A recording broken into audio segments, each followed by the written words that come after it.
Indonesia itu cukup direkognisi dunia terkait dengan praktik pemilu kita ya.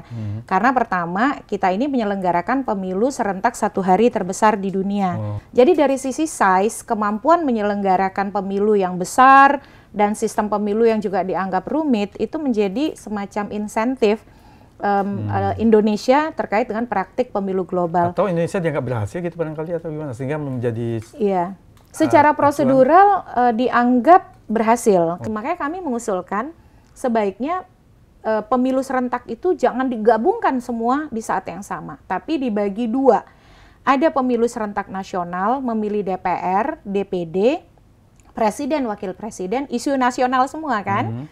Lalu jeda 2 tahun berikutnya pemilu serentak daerah, memilih kepala daerah, gubernur, bupati, wali kota, tambah DPRD provinsi, DPRD kabupaten kota.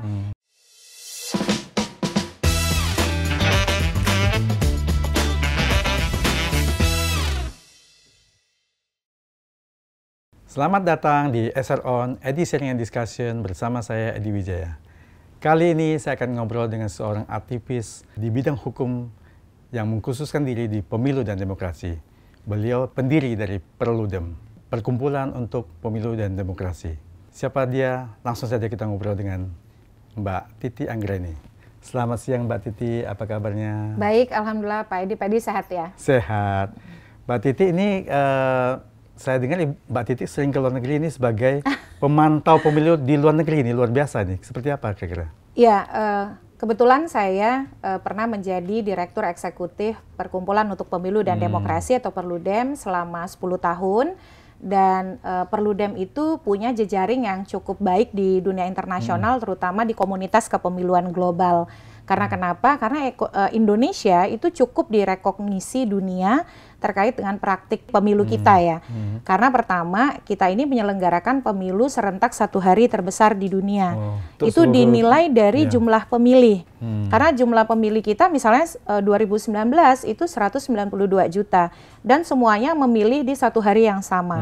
Berbeda dengan India yang pemilihnya hampir miliaran, tetapi mereka kan tidak serentak 1 hari, kurang lebih 1 bulan pemungutan suaranya. Amerika Serikat jumlah pemilihnya jauh di bawah kita. Pada 2020 pemilih Amerika Serikat 162 juta. Jadi dari sisi size, kemampuan menyelenggarakan pemilu yang besar dan sistem pemilu yang juga dianggap rumit, itu menjadi semacam insentif Indonesia terkait dengan praktik pemilu global. Atau Indonesia dianggap berhasil gitu barangkali atau gimana, sehingga menjadi... Iya. Secara prosedural dianggap berhasil. Karena kenapa? Dari sisi harus diakui ya, teknikalitas menyelenggarakan pemilu yang rumit dan kompleks kan tidak mudah. Ditambah lagi bahwa kita ini lanskap geografisnya juga luar biasa. Tambah kita ini pemilunya manual. India sudah menggunakan electronic voting machine. Pakai handphone atau pakai apa? Kalau India tuh pakai mesin dia. Jadi mesin yang didesain sendiri oleh industri dalam negeri di India. Amerika Serikat itu ada yang pakai mesin, tapi juga masih ada yang pakai manual. Tapi kan sistem pemilunya jauh lebih sederhana. Kalau mereka itu sistem pemilunya kan first past the post atau pakai pluralitas. 1 daerah pemilihan, 1 partai mengusung 1 caleg gitu ya. Kalau di kita sudah multi partai, partainya banyak, calegnya sistem pemilunya proporsional terbuka, calegnya juga banyak gitu. Nah itu yang memberikan insentif bahwa Indonesia itu cukup direkognisi praktik pemilunya. Nah yang kedua yang jadi juga penghargaan dunia pada kita, karena kita itu membuktikan pada dunia kompatibilitas antara Islam dan demokrasi. Jadi masih ada yang berpikiran Islam itu tidak kompatibel dengan demokrasi. Ternyata di Indonesia tidak. Islam dan demokrasi bisa berjalan berdampingan, tidak saling mendahului begitu ya, karena nilai-nilainya sebenarnya kompatibel satu sama lain. Nah, kami di Perludem itu anggota dari di Asia, misalnya Asia Network for Free Election atau ANFREL yang basisnya di Bangkok. Kami juga jejaring dengan International Institute for Democracy and Electoral Assistance atau International IDEA yang basisnya di Swedia. Jadi menjadi bagian dari komunitas internasional itu membuat Perludem, waktu itu saya direkturnya, mendapat kesempatan menjadi bagian dari misi pemilu internasional. Jadi International Election Observation Mission. Jadi kita ini anggota-anggotanya itu kalau ada pemilu itu biasa dilibatkan untuk pemantauan internasional. Saya mengawali dengan misalnya menjadi pemantau cukup lama long term observer di pemilu di Nepal itu 2012. Lalu menjadi pemantau pemilu terutama di negara-negara yang mengalami transisi ya, Myanmar. Terus memantau saja terus apa? Mungkin kalau ada kecurangan bisa disampaikan atau bagaimana? Kalau pemantau pemilu internasional, dia salah satu ciri khasnya adalah dia lebih kepada memberikan penilaian, tapi dia tidak melaporkan pelanggaran. Karena kan sebagai bagian dari komunitas internasional, suatu negara itu penting untuk mendapatkan pengakuan bahwa pemilu dia berjalan dengan baik. Nah biasanya kalau kami ya bukan sekedar datang untuk jadi stempel ya, tapi kami datang untuk mengkaji dan kemudian membuatkan yang namanya mission statement. Apakah suatu pemilu sudah berjalan dengan prinsip-prinsip free and fair elections, pemilu yang bebas dan adil. Karena negara-negara itu sebenarnya mereka juga berkepentingan mereka diakui ya praktik pemilunya. Ya tidak semua negara yang kami datangi itu serta-merta bisa diklasifikasi sebagai free and fair elections begitu ya.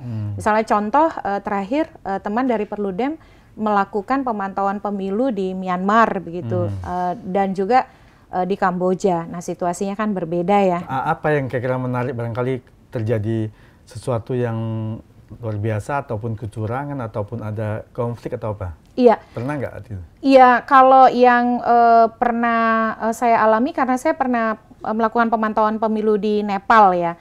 Kalau di Nepal itu kan unik memang karena mereka dengan konstitusi baru dan juga mereka perebutan dua pengaruh ya sebenarnya antara beberapa negara di sekitar ya, antara Cina dan juga kekuatan-kekuatan negara lain gitu ya.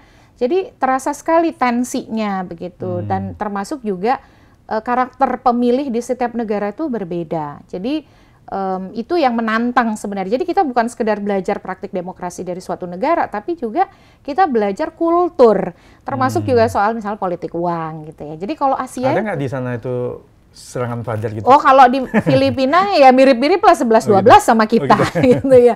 Jadi yang agak dekat dengan kita itu soal ini nggak enak sih ngomongnya ya. Politik uang tuh ya Filipina sebenarnya. Jadi di sana itu kan mereka dulu nih karakter kecurangannya penyelenggara yang curang. Jadi penyelenggara itu waktu pemilunya manual itu suka mengubah hasil. Jadi memanipulasi hasil, menambah, mengurangi hasil. Lalu mereka berpikir ternyata salah satu sumber kecurangan pemilu kita itu adalah di penyelenggara pemilu. Jadi petugas pemilunya. Di Filipina ini ceritanya. Di Filipina ini cerita Filipina nih. Jadi ketika hasil itu bergerak ke level yang lebih tinggi, di situ terjadi perubahan kecurangan. Mirip kan dengan kita ya.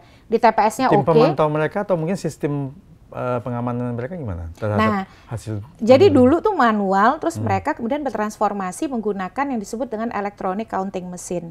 Jadi tidak lagi manusia yang menghitung surat suara.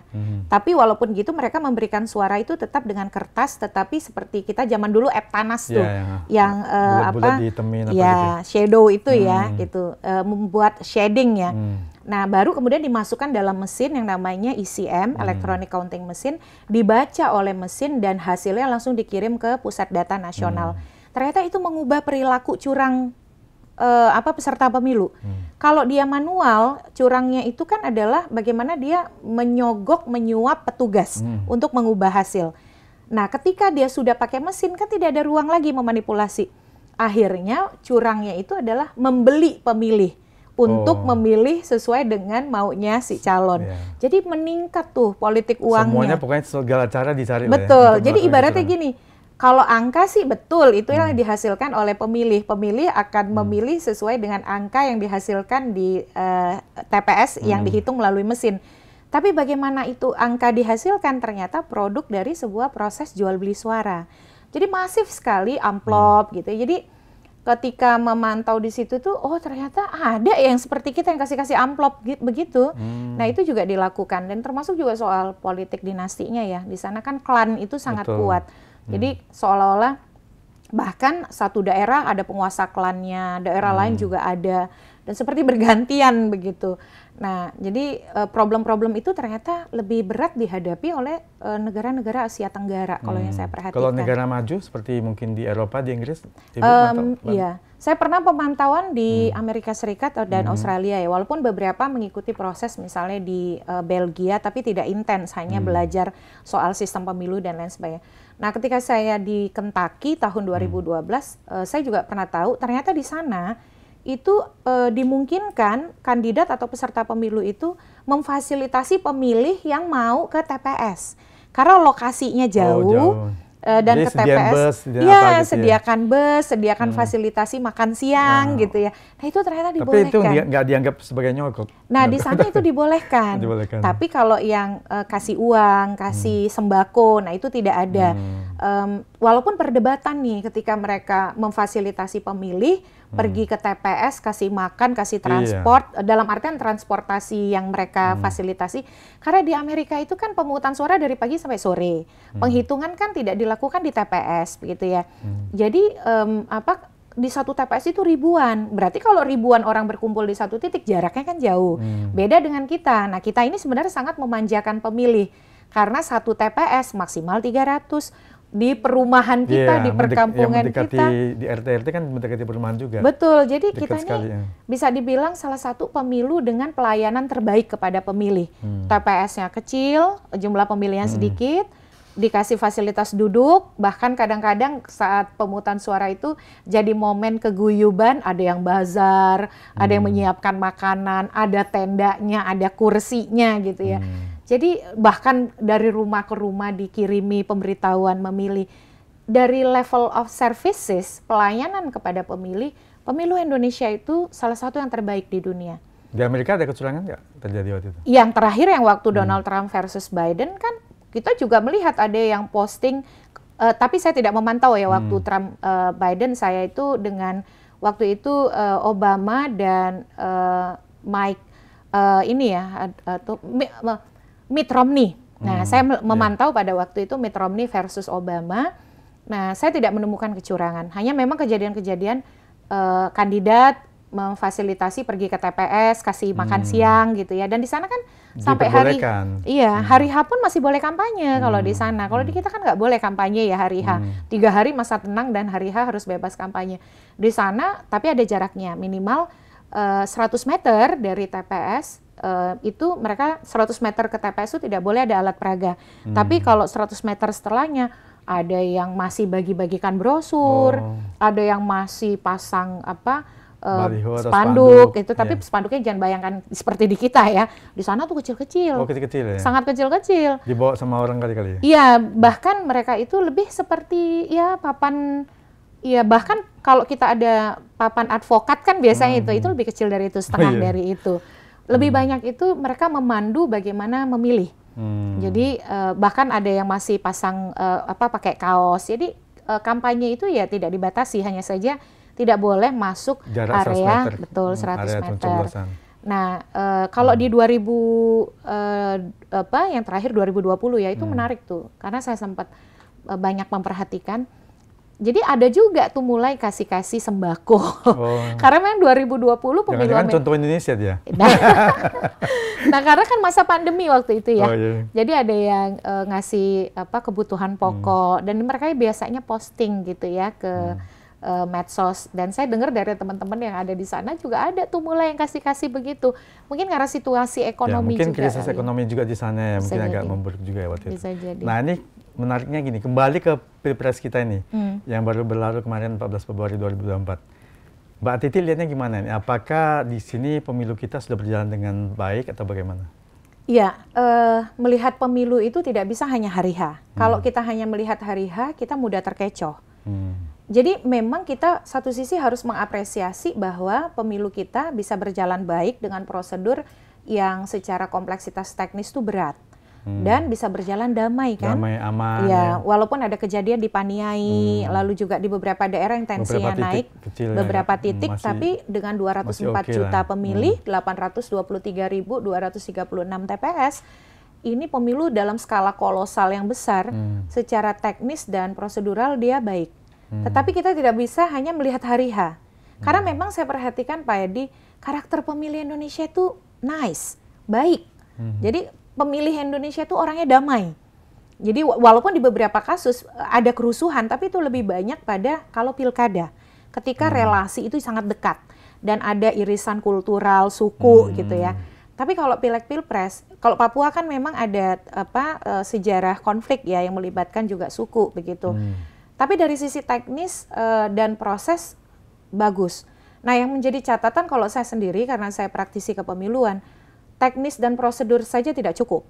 Jadi pemilu yang baik itu harus dilihat dari banyak elemen. Kalau saya tuh Pak, apa aja? Ada 6 tuh. Yang pertama, aturan mainnya juga harus demokratis. Tidak boleh ada aturan main yang kemudian direkayasa, dimanipulasi, ataupun memberikan insentif pertandingan yang tidak setara. Nah, yang kedua itu adalah... Misalnya? Contohnya bagi saya, putusan MK 90 itu bermasalah. Bermasalah. Karena kenapa? Ini dari sisi, ini sebenarnya udah banyak yang ngomongin ya, tapi kalau bagi saya itu tidak boleh dilupakan, dia keluar 3 hari sebelum pendaftaran calon.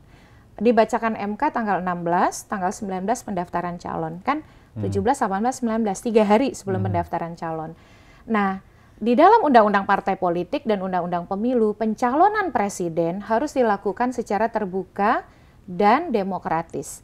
Bagi saya, kalau MK konsisten menerapkan Undang-Undang Partai Politik dan Undang-Undang Pemilu secara holistik, apa iya 3 hari sebelum pencalonan bisa melakukan seleksi pencalonan pilpres secara terbuka dan demokratis? Demokratis itu kan artinya prosesnya akuntabel kan? Tapi kalau partai politik pendukungnya bersedia mendukung si A-nya jadi cawapresnya kan? Iya, ini bukan soal bersedia atau tidak, bukan. Pak. Kalau saya tuh meyakini kedaulatan partai itu ada di anggota. Dan anggota itu tidak boleh ditinggal dalam proses. Di sini bukan kedaulatan di ketua umumnya kan? Nah, putusan MK itu melegitimasi itu, Pak. Jadi kalau prakteknya gimana nih? Anggota yang ini atau ketua umumnya yang lebih dominan? Ya jelas tahu sama tahu sudah jadi rahasia umum ya ketua umum, bahkan posisi caleg ataupun anggota dewan kan rentan sekali ya. Saya kira hampir tidak ada anggota DPR yang berani berbeda dengan ketum kan. Kalau ketum sudah kasih perintah, jadi kedaulatan bukan lagi, kalau praktik nih, kedaulatan bukan lagi di tangan anggota, tapi sudah di tangan ketum. Jadi terus ini kemarin kan heboh dengan film Dirty Vote nih. Iya. Nah, tanggapan Mbak Titi apa nih dengan film Dirty Vote? Biasa saja. Biasa saja. Itu film yang begini Pak, masyarakat kita, pemilih kita, karena isunya terlalu banyak, pemilu kita ini kan rumit, besar. Kadang-kadang kita tidak bisa fokus memahami sebuah peristiwa dan mengambil pesan atau mengambil refleksi dari peristiwa itu sebagai pertimbangan kita memilih. Dirty Vote itu membantu kita menjadi pemilih berdaya. Artinya apa? Memilih itu bukan sekedar datang ke TPS. Kamu harus mempertimbangkan seluruh rangkaian proses pemilu. Karena di pemilu itu tadi belum selesai tuh 6 indikator. Aturan mainnya harus demokratis, penyelenggara pemilunya harus profesional dan netral, tidak partisan. Yang ketiga, peserta pemilunya berkompetisi secara adil dan setara. Yang keempat, penegakan hukumnya efektif dan berkeadilan, karena keadilan pemilu kan. Yang kelima, birokrasi dan aparat keamanannya netral dan profesional. Dan yang terakhir, pemilihnya mendapatkan informasi kredibel. Pendidikan politik yang baik sebagai bekal membuat keputusan. Dirty Vote ini menggabungkan 6 elemen itu sebagai dasar pertimbangan pemilih melihat dan menilai pemilu sampai akhirnya mereka nanti tiba di bilik suara. Itulah yang hasil dari penilaian itu sebagai refleksi pilihan yang dia buat. Jadi Dirty Vote itu menampilkan informasi, tidak ada yang satupun baru. Semuanya ada di media. Bapak bisa Google satu-satu, semuanya ada di media dan semuanya terverifikasi. Contoh soal pengisian penjabat kepala daerah, kan faktanya memang begitu. Lalu contoh soal KPU tidak melaksanakan putusan Mahkamah Agung soal keterwakilan perempuan dan pencalonan mantan terpidana. Soal keterwakilan perempuan, Pak Edi, saya kan pemohon di Mahkamah Agung. Saya yang melaporkan KPU ke Bawaslu dan itu valid. Lalu juga misalnya soal putusan MK, bagaimana konfigurasi hakim yang sebenarnya tidak solid. dan diputuskan 3 hari sebelum pelaksanaan pencalonan. Permohonan yang sudah ditarik dihidupkan kembali, padahal itu hari libur. Nah, dirty vote ini membangunkan kita. Jadilah pemilih yang berdaya. Jadilah pemilih yang merujuk semua proses tahapan pemilu yang berlangsung sebagai bekal dalam membuat keputusan di bilik suara. Bahwa sebagai pemilih, jangan sekedar datang mencoblos, tapi jadilah pemilih yang berdaya, yang menggunakan setiap evaluasi pelaksanaan pemilu sebagai bekal dalam membuat keputusan. Jadi kita ini diajarkan untuk tidak cepat amnesia. Karena kenapa Pak? Kan pemilu kita ini the biggest one day elections in the world. Pemilu serentak 1 hari terbesar di dunia dengan kompleksitas teknis yang paling rumit. Kita mudah sekali terkecoh. Kita tidak fokus, kita mudah dikecoh oleh skandal, kontroversi, melupakan satu peristiwa karena ada peristiwa yang baru, spekulasi atau kontroversi baru lainnya. Kita mudah dikecoh oleh informasi yang sensasional, kita mudah dialihkan fokus oleh disinformasi dan hoax. Nah, dirty votes ini mengumpulkan. Jadi dia itu sebenarnya adalah informasi yang puzzle, berserakan, tapi dia hubungkan berdasarkan trajektori kronologis. Tapi ini dibuat dan diputar pada saat menjelang pemilu ini, sebagian orang nih, sebagian pihak masih menduga nih, ini pesan khusus barangkali supaya untuk menyudutkan salah satu paslon barangkali. Menurut Mbak gimana? Iya, kalau orang boleh menilai bebas-bebas saja ya. Tapi kan memang bikin film nggak gampang, Pak. Butuh waktu. Kita tapi ini kok cepat sekali ya? Mungkin persiapan filmnya berapa lama? Iya, kalau saya tahu, saya tahu. Terus terang saya tidak terlibat. Walaupun beberapa yang dibahas itu saya menjadi bagian dari prosesnya. Misalnya tadi soal putusan Mahkamah Agung. Kan mereka harus riset, harus mengumpulkan. Dan ini kan proses pemilu juga belum selesai, Pak. Jadi kalau mereka buat di awal, ya informasinya tidak sebanyak ketika ditampilkan, kan gitu. Karena kan mereka membuat kronologis dan trajektori peristiwa, bahkan sampai dengan menjelang masa tenang, begitu. Soal misalnya pembagian bansos yang meningkat bahkan jauh lebih besar daripada bansos di masa pandemi COVID-19. Nah, soal bansos itu sebenarnya itu pola yang tidak hanya di Indonesia. Kalau Bapak riset ya, pola bansos juga dimainkan di politik Thailand. Pola bansos juga dimainkan di politik Filipina, di pemilu mereka sama. Isunya soal jaring pengaman bagi masyarakat. Kalau di Filipina itu bahkan mereka eksplisit menyebutnya pork barrel politics, jadi politik gentong babi, menggunakan sumber daya negara dipersonalisasi seolah-olah merupakan sebuah program yang dihasilkan oleh personal si pejabat publik yang juga adalah kontestan. Apakah yang dilakukan pejabat publik itu melanggar aturan barangkali menurut Mbak atau tidak? Iya, melanggar, Pak, karena yang dia menyampaikan segala sesuatu terdistorsi. Kan bansos itu produk dari banyak pihak. Ada eksekutif, ada legislatif. Yang masalah itu adalah pesan elektoral di balik bansos. Bahwa bansos seolah-olah dibelokkan menjadi bukan program negara, tapi program si individu politik. Bahwa dia adalah produk, ini bansos dari Pak Edi, pilih Pak Edi ya. Nah, kalau di kita kan bansos itu ada karena Pak Jokowi. Terima kasih ya sama Pak Jokowi. Walaupun Pak Jokowi bukan kontestan, tapi kan Pak Jokowi itu... Tapi Pak Jokowi nggak memberikan pesan bahwasanya pilihlah si A, si B kan? Iya, tapi kan yang kasih pesan Pak Zulkifli Hasan. Dan Pak Jokowi itu hampir semua orang tahu siapa yang dia dukung. Ada putranya yang sedang berkontestasi. Dan untuk membaca bahwa ada korelasi antara intensitas peningkatan bansos dengan situasi politik, saya kira masyarakat kita juga ya minimal ya seperti saya sulit untuk menyatakan tidak ada intensi politik. Meskipun di lapangan sangat mungkin masyarakat melihat itu sebagai jawaban atas kebutuhan mereka. Dan saya menemukan banyak masyarakat yang ketika saya tanya ya, karena saya orang Sumatera gitu, gimana nih dapat program apa? Oh iya nih kami dapat ini, dan ada yang berubah pilihan politik karena merasa mendapatkan insentif lebih dari program-program bantuan sosial tersebut. Gitu. Terus dari efek film Dirty Vote ini, menurut Mbak ini hasilnya malah efektif buat paslon tertentu atau enggak? Membuat suaranya jadi besar gitu? Klaimnya bisa dua. Misalnya Pak Nusron kan pernah bilang, Pak Nusron kemarin di salah satu saya ada salah satu talk show, ada Pak Nusron, dia bilang, karena dirty vote malah naik gitu ya. Ya. Karena ternyata psikologis masyarakat kita tuh unik, Pak. Jadi saya bilang nih, masyarakat kita ini anomali ya. Cepet kasihan, cepet iba gitu ya. Makanya mungkin banyak pelaku tindak pidana ketika dia kena masalah langsung pakai peci gitu ya, atau langsung pakai simbol-simbol rohani. Ternyata ada loh yang kasihan, padahal kelakuannya bejat gitu ya. Jadi rasa cepat kasihan itu akhirnya menghilangkan keberdayaan sebagai pemilih. Jadi bisa jadi melihat, oh ini pemimpinnya dizalimi, oh kemudian kok diserang. Jadi kita nih suka yang adem ayem, padahal belum tentu hal-hal yang sifatnya kritis, yang sifatnya menggugah nalar dan rasionalitas kita sebagai sesuatu yang jahat, kan nggak begitu ya. Kita boleh berbeda pendapat, berbeda pandangan, tapi kan relasi kita bisa tetap baik. Itulah demokrasi. Demokrasi itu dialektika, diskursus, dan adu gagasan. Kalau bisa yang seperti ini kita harapkan di pendukung fanatik dari paslon harus begitu juga. Seharusnya. Jangan nanti malah dukung si A terus musuhan sama yang dukung si B.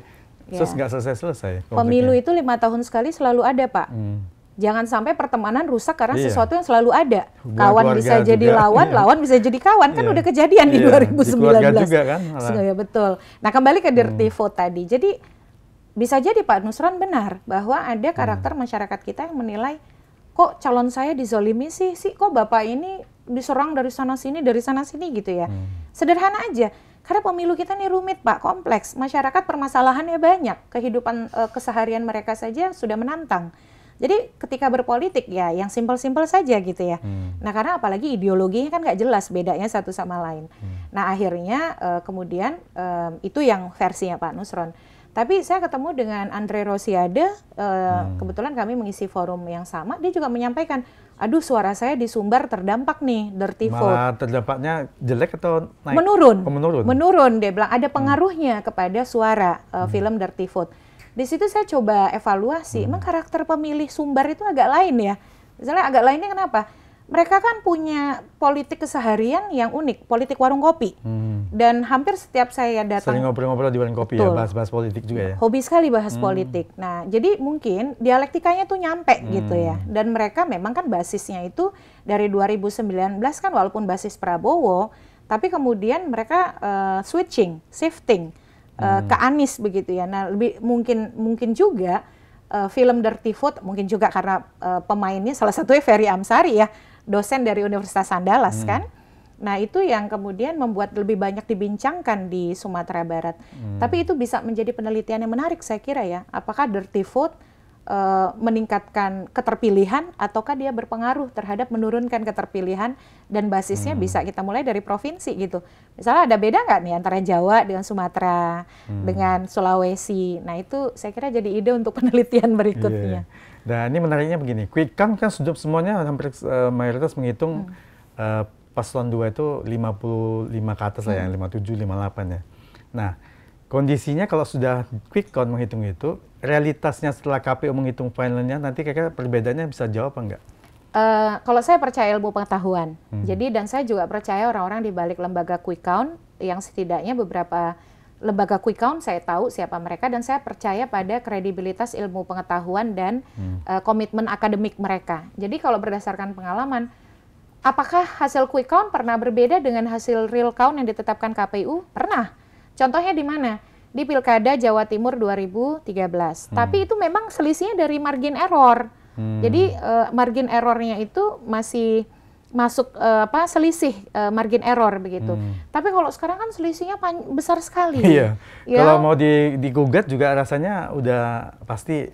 Iya, selain menggugat quick count itu ya kalau ada pelanggaran etika ya. Jadi mereka apakah melanggar metodologi, melanggar etika di dalam pelaksanaannya. Nah, itu bisa digugat. Tapi kalau saya melihat ya angka quick count itu karena mereka menggunakan metodologi ilmiah, ya itu memang mencerminkan apa yang dihasilkan dari TPS. Itulah angka TPS. Tapi Pak Edi jangan lupa, angka TPS bisa saja dihasilkan dari sebuah proses yang tidak genuine. Apakah saya benar mencoblos A? Iya, saya benar mencoblos A. Tapi bagaimana saya sampai mencoblos A? Itu yang tidak bisa dipotret oleh quick count. Kalau saya mencoblos A, bisa saja karena memang kehendak bebas saya tidak dipengaruhi oleh siapapun, tapi bisa juga karena saya mengalami intimidasi, karena saya mengalami jual beli suara, saya dapat uang untuk mencoblos A, atau bisa juga karena saya mendapatkan pengaruh politisasi bansos, mendapatkan pengaruh tekanan dari tokoh agama atau elit. Ini tidak bisa dipotret oleh quick count.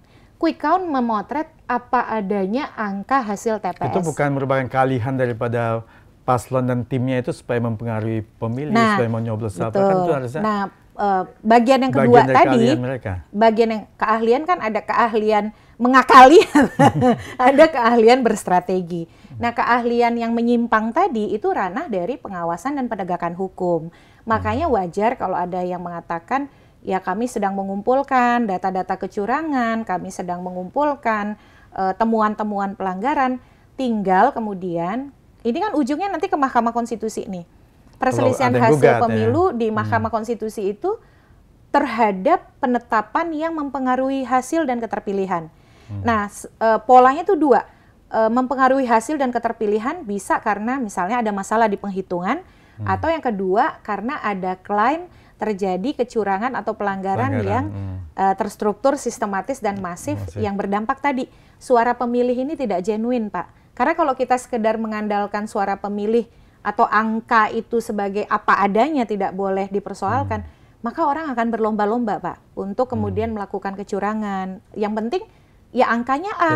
Gitu. Tapi banyak juga yang bilang ini, kalau yang kalah biasanya cari-cari alasan, oh ini curang, hasilnya ini tidak tepat segala macam, ini melanggar segala macam. Itu tidak apa-apa, Pak.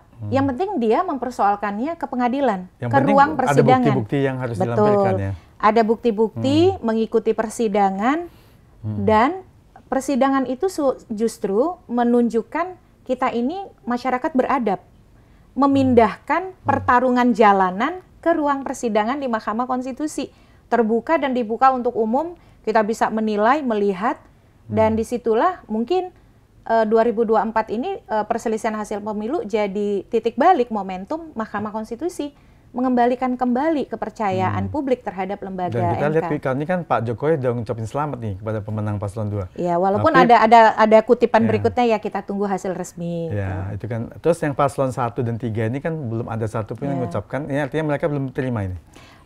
Bisa jadi mereka ingin menghormati pilihan yang sudah dibuat oleh pemilih ya.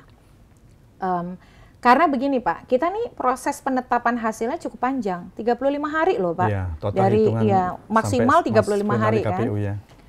20 Maret itu batas untuk menetapkan hasil.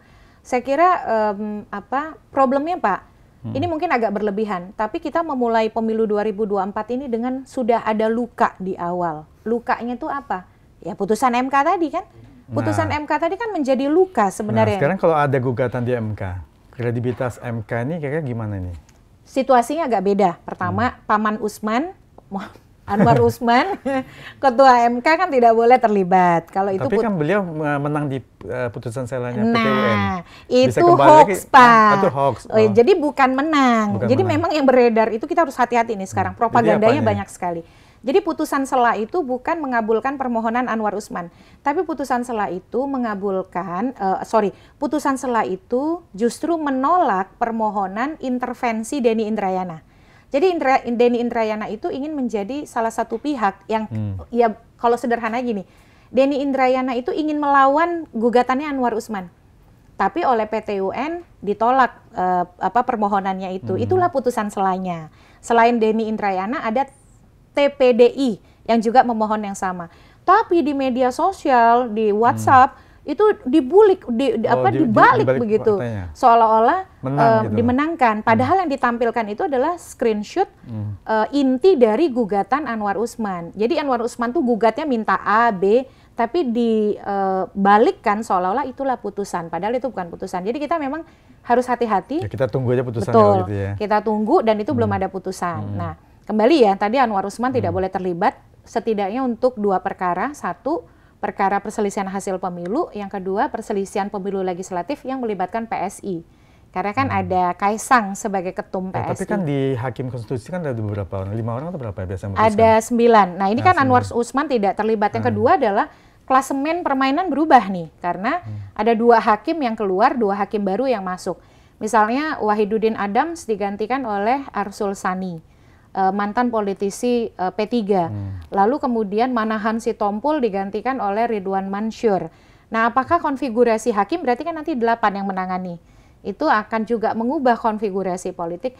Kalau saya sih pertama untuk soal putusan 90 MK pasti tidak akan utak-atik. Konstitusionalitas pencalonan Gibran dalam perspektif MK itu sudah final ya. Iya, sudah final lah. Karena di putusan terakhir pun 141 ya, dan putusan Denny Indrayana yang terakhir 145 itu kan dianggap bahwa ya itu berlaku untuk 2024. Walaupun kata MK kalau mau diubah syarat usia itu legal policy. Kewenangan DPR dan pemerintah itu di putusan 141, tapi berlakunya setelah 2024. Walaupun MK di putusan 141 menyatakan ini konklusi saya ya. Istilahnya tuh kalau sederhananya ini karpet merah nih buat Gibran.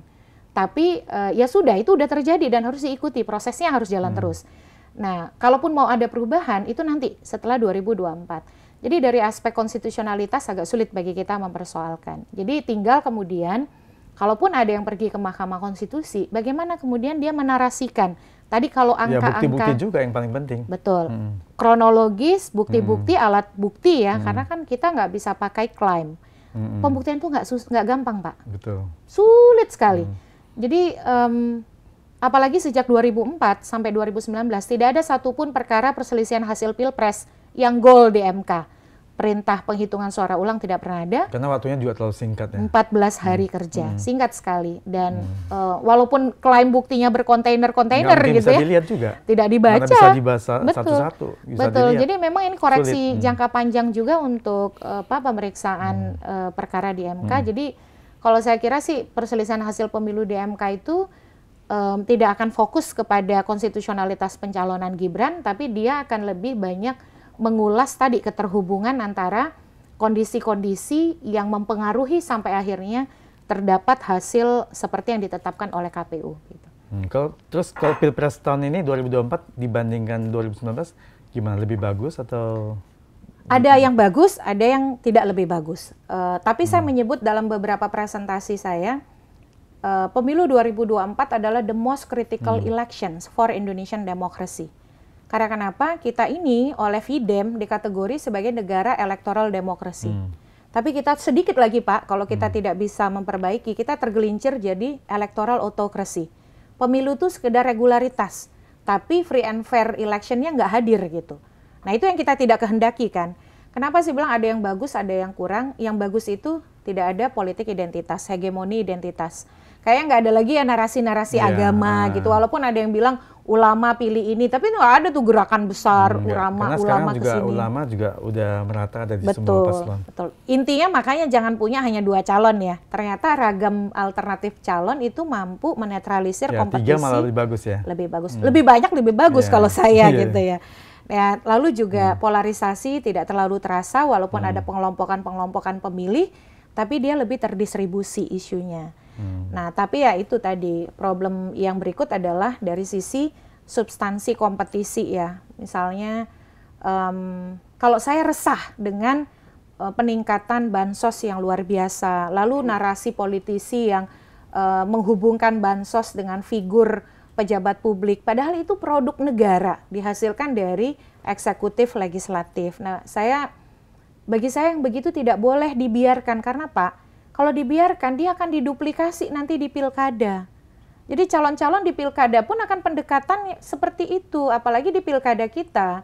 Problem bansos itu juga dirasakan. Jadi bansos yang digunakan, dana hibah yang digunakan untuk kepentingan politik.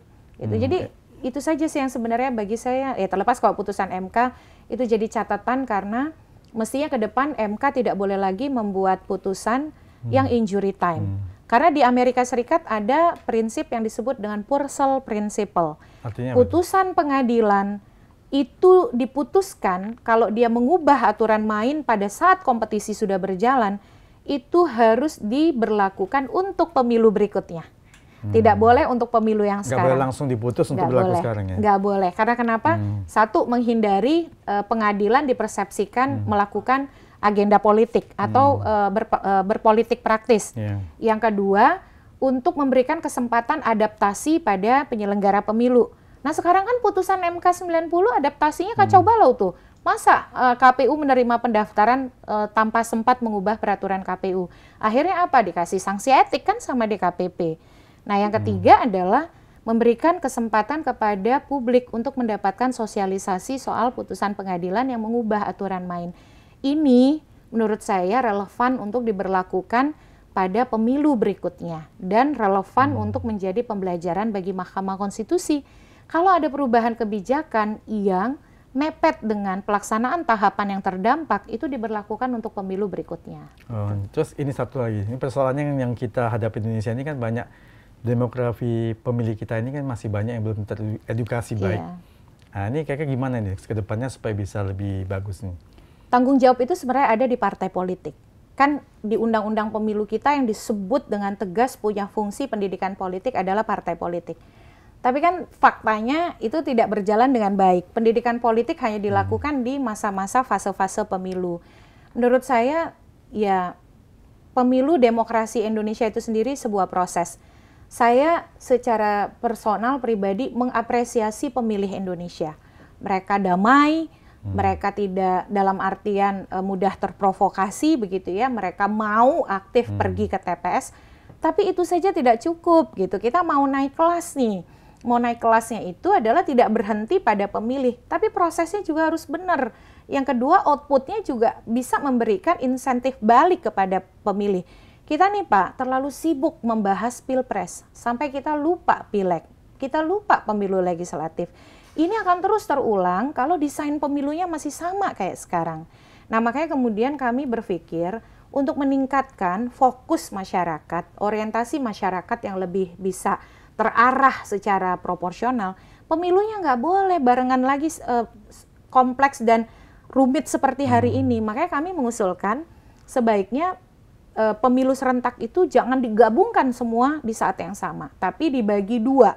Ada pemilu serentak nasional, memilih DPR, DPD, presiden, wakil presiden, isu nasional semua kan.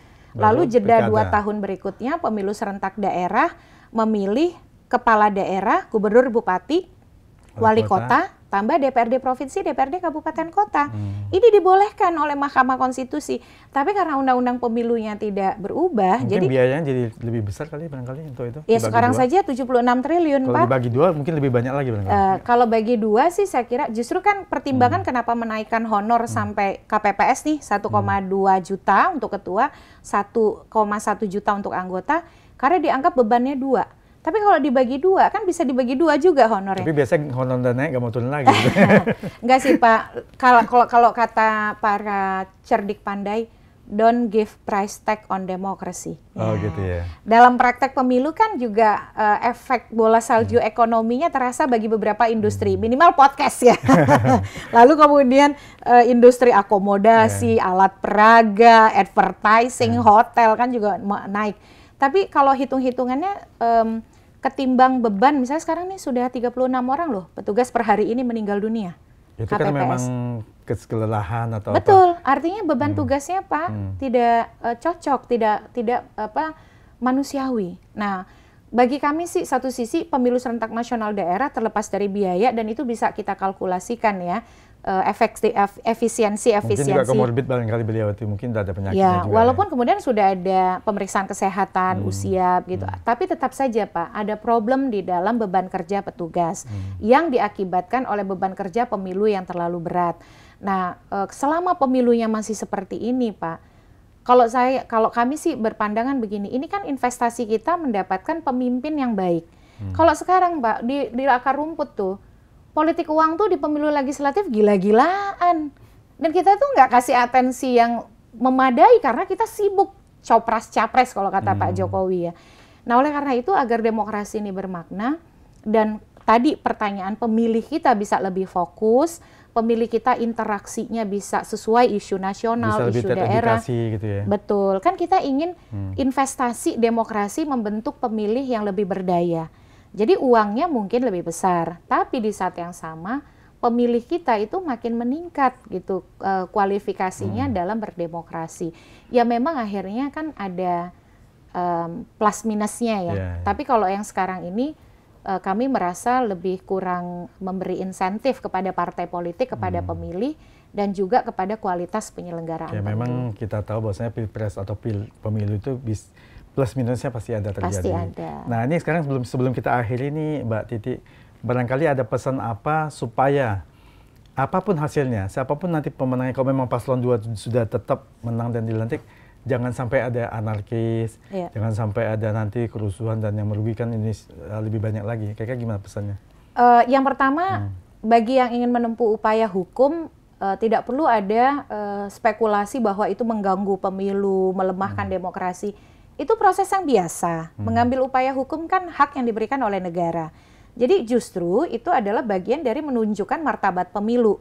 Langkah-langkah keberatan, lalu juga komplain, itu tidak dilakukan dengan cara-cara kekerasan kan, tapi menggunakan pendekatan hukum, persidangan dengan alat bukti, dengan argumen pendukung yang kokoh begitu. Ya, tapi memang pada akhirnya Mahkamah Konstitusi harus kita minta mereka untuk bekerja transparan, akuntabel, dan juga memberikan ruang pembuktian yang cukup bagi yang mendalilkan dan juga memberikan kesempatan membela diri yang memadai bagi yang dituduh atau kemudian diklaim melakukan pelanggaran begitu. Jadi proporsionalitas keberimbangan. Dengan demikian itu membantu mengakselerasi kepercayaan publik bahwa proses penegakan hukum sudah dilakukan dengan baik. Saya percaya masyarakat kita ini suportif terhadap pemilu dan demokrasi. Masyarakat kita tuh tidak usah diragukan soal loyalitasnya pada proses pemilu. Pekerjaan rumah kita adalah meningkatkan itu bukan hanya pada prosedur, tapi kualitas votes-nya. Jadi dia bisa memilih memang pemimpin-pemimpin yang benar dengan cara-cara yang benar dan merdeka di dalam memilih, berorientasi pada hal-hal yang lebih substantif. Jadi prinsipnya nanti kita harapkan paslon 1, paslon 3. Oh ya, tambah satu lagi nih Pak, kalau terpilih saya sih berharap ya kalau dilihat dari hasil kan dalam pengalaman kita juga membalikannya itu hampir tidak sulit sekali ya. Saya berharap kepemimpinan yang baru itu tetap menghormati dan menghargai demokrasi, minimal yang saya harapkan harapan pribadi saya satu, kebebasan sipil, kebebasan untuk berpendapat, dan kebebasan media untuk memberitakan itu tidak dipersempit. Jadi kalau kita punya kebebasan sipil yang difasilitasi dan selalu diberi ruang, lalu kemudian kebebasan untuk berpendapat dan kebebasan pers, ini akan menjadi pondasi yang kokoh yang menjaga demokrasi kita untuk tidak tergelincir menjadi otoritarian, karena dia akan siapapun pemimpinnya, demarkasi untuk mengalami kemunduran itu akan terproteksi. Jadi harapannya hal itu tetap menjadi komitmen dari pemimpin kita yang baru nanti. Makasih banyak Mbak Titi, karena atas keterbatasan waktu juga yang membuat kita harus akhirnya di sini. Yang penting siapapun nanti paslon 1, 2, paslon 2 kalau memang sudah menang, gugatan MK juga diputus, tetap itu ya artinya harus diterima oleh semua pihak. Pemimpin lah. Untuk kita semua kan. Harus diterima semua pihak, jangan anarkis ya itu. Betul. Ya. Mbak Titi, kalau ini kita ada cenderamata nih dari SRON nih buat Mbak Titi. Terima kasih, Pak. Terima kasih juga Sobat SRON, Edi Sharing and Discussion yang telah setia menonton obrolan saya dengan Mbak Titi Anggreni. Semoga sharing pengalaman dan ilmu beliau bermanfaat buat kita semuanya. Nantikan obrolan berikutnya yang tetap menarik bersama narasumber yang luar biasa. Sampai jumpa.